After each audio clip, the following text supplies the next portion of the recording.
রাজধানীর শাহবাগ এলাকা থেকে 3টি মরদেহ উদ্ধার করা হয়েছে। এর মধ্যে একটি মরদেহ, আমি ঠিক যেই জায়গাটিতে দাঁড়িয়ে আছি এর পাশেই জাতীয় institute of burn and plastic surgery, এটির পাশে যেই ফুটপাত রয়েছে সেই ফুটপাত থেকেই কিন্তু একটি মরদেহ পাওয়া গেছে এবং অপর একটি মরদেহ পাওয়া গেছে রাজধানীর ফুলবাড়িয়া যেই বস্তি রয়েছে সেই বস্তি থেকে।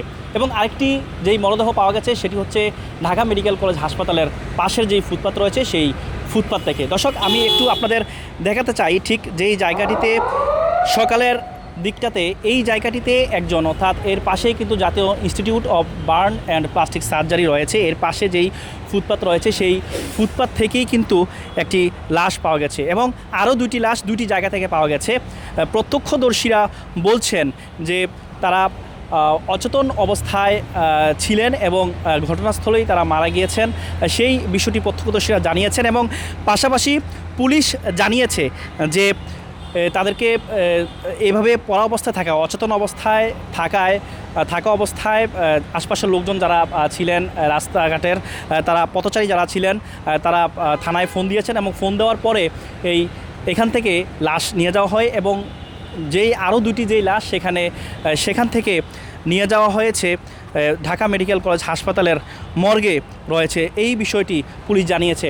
তবে দর্শক, আরেকটি বিষয় আপনাদের জানিয়ে রাখি, সেটি হচ্ছে এইখানে যেই মরদেহটি পাওয়া গিয়েছে সেই মরদেহর বয়স প্রত্যক্ষদর্শীরা বলছেন 30 থেকে 35 বছর এবং অনেকেই বলছেন 30 থেকে 40 বছরের বয়সী এবং অপর যেই দুটি লাশ পাওয়া গেছে সেটি হচ্ছে 50 থেকে 55 বছর বয়স।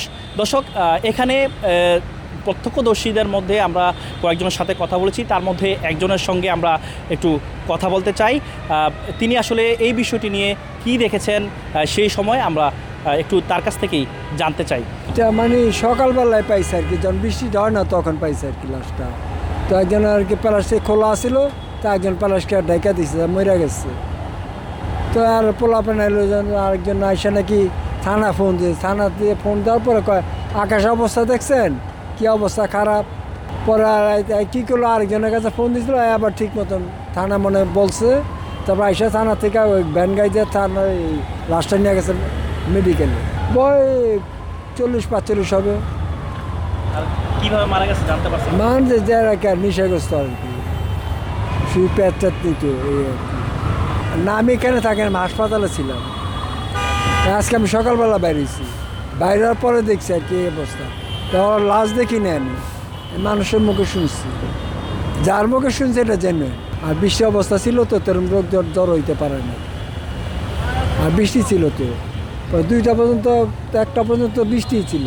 আর একটু যে ফুলবাড়ি লাভলি বস্তি বলে না, ফুলবাড়ি বস্তি, এই বস্তিতে রাত্রে বৃষ্টি হয়েছিল, তো বৃষ্টির ভয়তে ঘুমাইছে, ঘুমন্ত অবস্থায় মারা গেছে। জানেন যে আজকে অতিবৃষ্টির কারণে আমাদের শাহবাগ থানাধীন আনন্দবাজার ঢাকা মেডিকেল এবং অমর একুশের হলের সামনে থেকে 3জন ভবঘুরের লাশের আমরা সংবাদ পাই।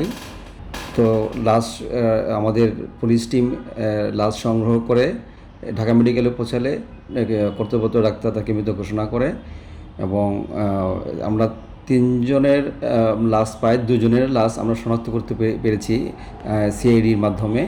হ্যাঁ, যাদের বয়স পর্যায়ক্রমে 60, আরেকজনের বয়স হচ্ছে 55, আর আরেকজনের এখনও ওটা প্রক্রিয়াধীন, ওটা চলতেছে, সিআইডি তাদের কাজকর্ম করতে, এখনও তাদের তথ্য পাওয়া যায়নি।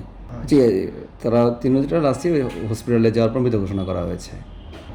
2জনের নাম শনাক্ত হয়েছে আর একজনের নাম ওটা তদন্তাধীন, সিআইডি তাদের তদন্ত প্রক্রিয়া চলমান রেখেছে।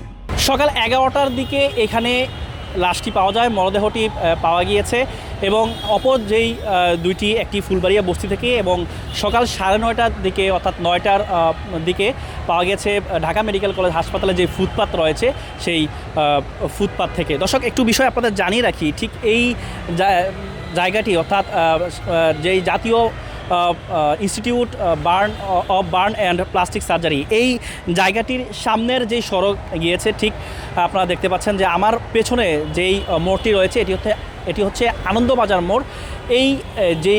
এই জায়গাটিতে যেই ফুটপাত রয়েছে পাশের, এই ফুটপাতেই কিন্তু ঠিক এই যে একটি আপনারা দেখতে পাচ্ছেন খুঁটি, এই খুঁটির কাছেই কিন্তু পড়েছিল সেই মরদেহটি, এবং অপর দুইটি মরদেহ কিন্তু দুইটি জায়গা থেকে পাওয়া গিয়েছে।